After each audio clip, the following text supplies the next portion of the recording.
Gloire à Dieu, alléluia, gloire à Dieu. Nous bénissons le Seigneur pour le souffle de vie qu'il ne cesse de nous accorder en ce jour. Bienvenue à une minute de prière de ce dimanche 25 mai 2025. Aujourd'hui, le Seigneur a mis en mon cœur le désir de partager avec vous ce passage de Michée chapitre 6, le verset 8 que je lis au nom de notre Seigneur Jésus-Christ.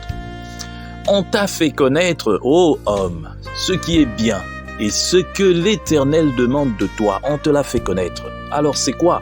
C'est que tu pratiques la justice, que tu aimes la miséricorde et que tu marches humblement avec ton Dieu. Ce sont les trois choses qu'on t'a fait connaître, ô homme. Un danger menace le chrétien à la fin de la dispensation de la grâce. Ça veut dire l'époque que nous vivons. C'est le formalisme ou la profession extérieure de piété. Montrer à tout le monde qu'on est chrétien, qu'on est engagé, qu'on est serviteur, mais sans que son cœur y participe. Plus la profession du croyant est biblique, plus ce danger est grand. Alors, dans ce chapitre, en parlant à Israël de ses holocaustes, sacrifices et tout ça, le prophète lui dit « L'Éternel agréera-t-il des milliers de béliers, des myriades de torrents d'huile ?» Pourtant, le sacrifice était à la base du culte, n'est-ce pas? Et l'onction sainte était la condition même du sacerdoce. Mais, écoutez bien, s'il n'y a pas chez les siens droiture de conscience, ouverture de cœur et humilité, Dieu rejette tout, même le culte qu'il a institué. Alors, de nos jours, le mal est plus grand encore. On parle des choses saintes.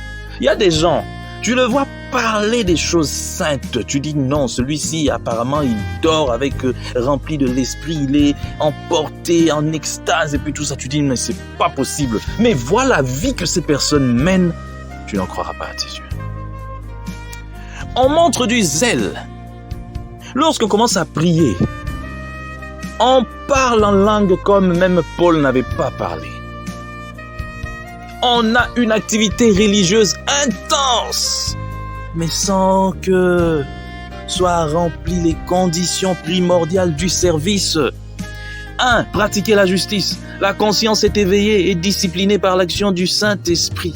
C'est lui qui est la sentinelle qui empêche la liberté de la vie propre et les infractions à la loi divine. Et tu pratiques-tu la justice? Aimer la miséricorde, ce terme qui se rencontre si souvent dans l'Ancien Testament se trouve presque toujours dans un reproche adressé à Israël. Aimer la miséricorde, c'est l'opposé de la rigidité de la loi, du légalisme hypocrite qui condamne les autres sans même avoir des preuves, et puis tout ça, qui veut au fait paraître soi-même saint, alors qu'on ne l'est pas. La miséricorde est divine, elle est donnée au cœur que Dieu ouvre et purifie.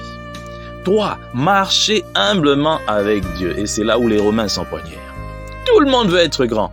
Je vous ai dit ici, et je vous l'ai dit chaque fois, je déteste entendre prophète majeur, serviteur majeur de la République, de la nation, prophète des nations, ou je sais pas quoi.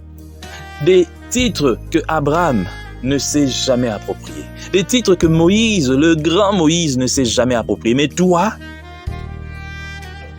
tu t'auto-proclames et puis quand on t'appelle comme ça, tu es là, tu es rempli d'orgueil, tu penses que toi, tu es déjà arrivé. Tu es petit dans le royaume des cieux.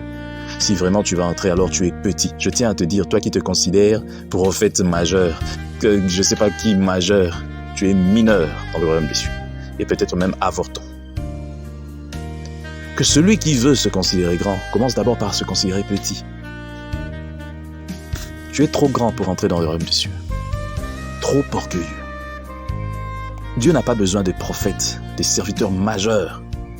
Dieu a besoin des gens humbles, qui se reconnaissent pécheurs, qui malgré la grâce, qui se reconnaissent pécheurs et qui reconnaissent la grâce, se reconnaissent rien au fait, mais seulement